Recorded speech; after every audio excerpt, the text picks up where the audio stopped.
ચલાલા નગરપાલિકા ખાતે સફાઈ કામદારો દ્વારા આવેદનપત્ર આપવામાં આવ્યું।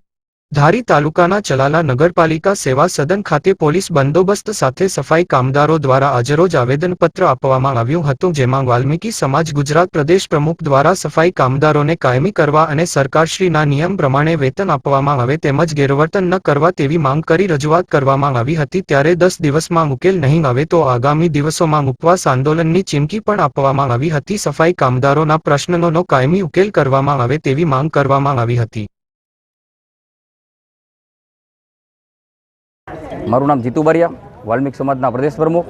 હાલમાં ચલાલા નગરપાલિકા ખાતે વર્ષોથી જે સફાઈ કામદારો કામગીરી કરતા હોય તેનું શોષણ કરવામાં આવે છે અને લઘુત્તમ વેતન મુજબ પગાર ચૂકવવામાં આવતો નથી અને આ નગરપાલિકામાં માત્ર ને માત્ર વાલ્મીક સમાજ સાથે ગેરવર્તન કરવામાં આવશે બહેનો સાથે।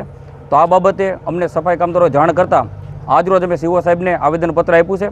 જો 10 દિવસમાં અમારા પ્રશ્નોનો નિકાલ નહીં આવે તો અમારે આંદોલન કરવાની ફરજ પડશે અને અમારા પ્રશ્નો જે છે કે રોજમદાર છે તેને કાયમી કરવા, સરકારશ્રીના પરિપત્ર મુજબ લઘુત્તમ વેતન આપવું, આવી દરેક બાબતોમાં ધ્યાન આપી આ સફાઈ કામદારોને ન્યાય મળે તે માટે આજે અમે રજૂઆત કરી।